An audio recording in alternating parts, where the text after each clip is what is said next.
When you decided to go on a keto gluten-free diet, you probably thought the idea of pancakes and waffles and syrup was just a drifting dream away. Well, today, I'm going to make your dreams come true.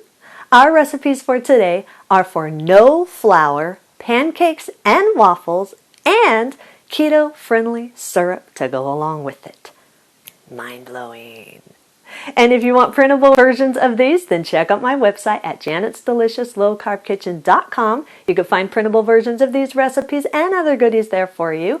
And if you're new to the channel, make sure you hit the subscribe button. Also, don't forget to hit the little notification bell. That way you could be notified every time I put out a new video. And while you do that, let's get cooking.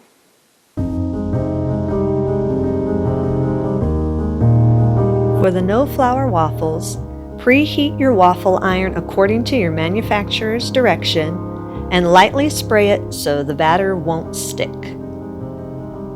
In a large mixer bowl, add 4 large room temperature eggs and beat them on low for 10 to 15 seconds, just enough to break the yolk and combine all 4 of the eggs.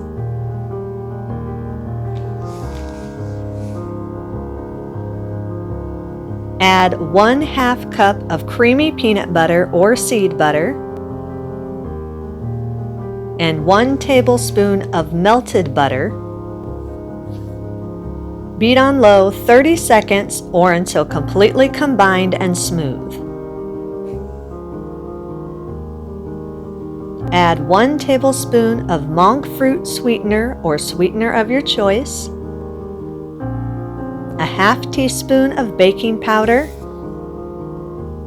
a 1/2 teaspoon of vanilla extract, and a 1/4 teaspoon of ground cinnamon. Now the vanilla and the cinnamon, they are optional. You know me, I love my flavors, and anywhere I have a chance, I add vanilla and cinnamon in just about anything. But if you just want a more plain tasting waffle, you don't want the vanilla taste or the cinnamon taste, you can leave those out completely, or you can change them out for a different type of flavor. So if you don't like vanilla extract, you can exchange it out for almond extract or a berry extract. Any type of flavor that you might want in your waffle, you can swap out the extract and the cinnamon for.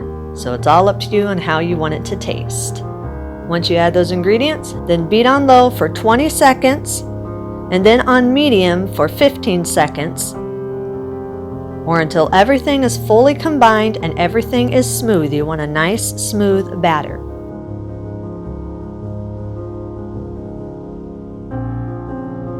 Now the batter is going to look like it's sticky and runny. That's the way it's supposed to be. Trust me, it will turn out great.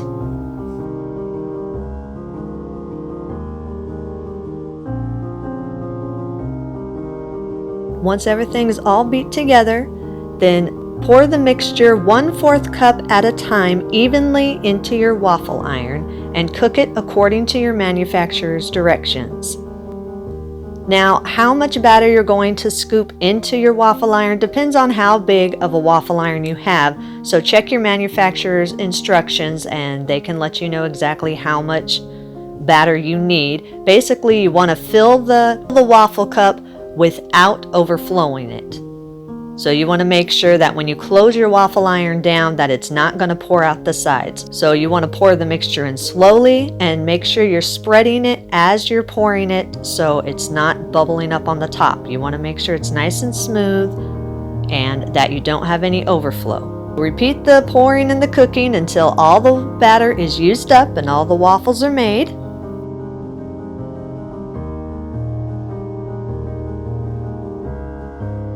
Once they're done cooking, set them on a serving platter until you're ready to eat them.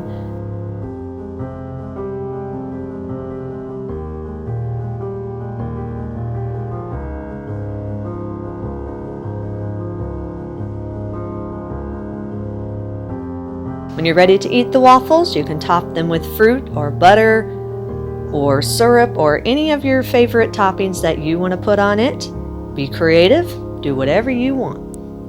For the no flour pancakes, in a medium bowl, break up 1 very ripe banana. Make sure it is nice and ripe. You want a nice soft banana. You don't want a hard one. And use a fork and mash the banana until it's smooth. We don't want any big lumps.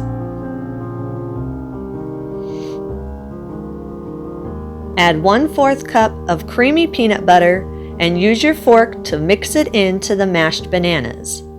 Make sure you mix it good until it's nice and smooth.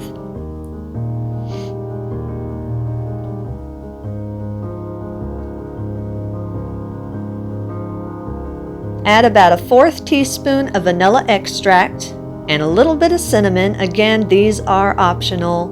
They just give extra flavor, so it's up to you whether you want the vanilla flavoring or the cinnamon flavoring in your pancakes. I like it in there. As I said before, I like to throw vanilla and cinnamon in everything, so it's up to you whether you want that in there. If you do, add the vanilla and the cinnamon and use the fork to whisk it all into the banana and peanut butter mixture. Add 2 large room temperature eggs and use a whisk to beat the eggs into the peanut butter and banana mixture. Make sure you whisk it in until it's nice and smooth. It's okay if there's tiny lumps in it.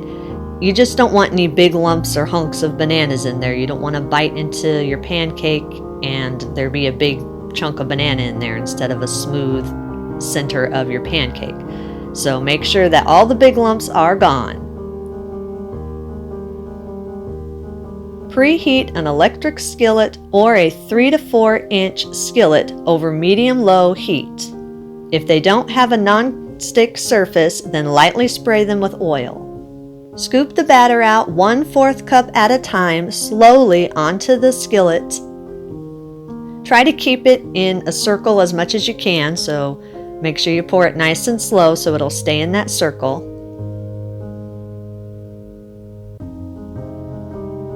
Cook it on medium-low heat for 2 to 3 minutes or until it's slightly bubbly on the sides and you can easily slide a spatula underneath it. If you try to slide your spatula underneath it to flip it and it feels like it's still sticking, then let it cook for a minute or 2 longer. So you want to be able to easily slide your spatula underneath it. Once it's cooked on the one side, flip it over and cook it on the other side for only about 1 minute or until it's nice and golden when you lift it up.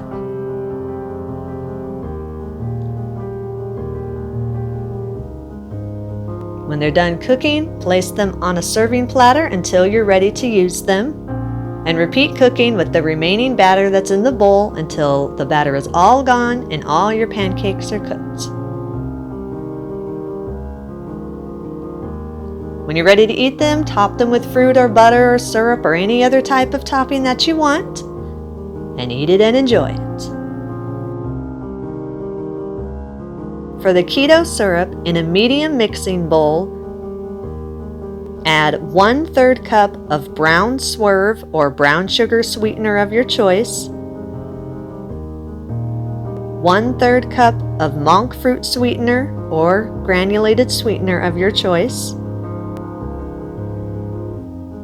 a 1/2 teaspoon of xanthan gum. Yes, you need this. This helps give the syrup its texture. And 1/4 teaspoon salt. This just helps bring out the flavor, so you want to definitely keep that in. Use a whisk and whisk it all together until it's fully combined and there's no lumps from the brown swerve, because brown swerve can get a little sticky, so make sure you whisk that good where there's no lumps in it.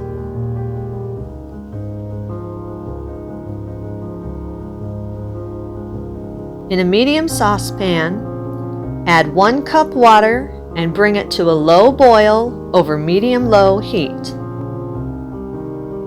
Once it's come to a low boil, reduce the heat to low and gradually add in the monk fruit sweetener mixture. Now, you want to do this gradually. You do not want to do this all at once because you don't want it to crystallize. So add a little at a time and then whisk it to combine it in with the water. Then add a little bit more and whisk it again until it's all added slowly and gradually and all whisked in to fully combine it.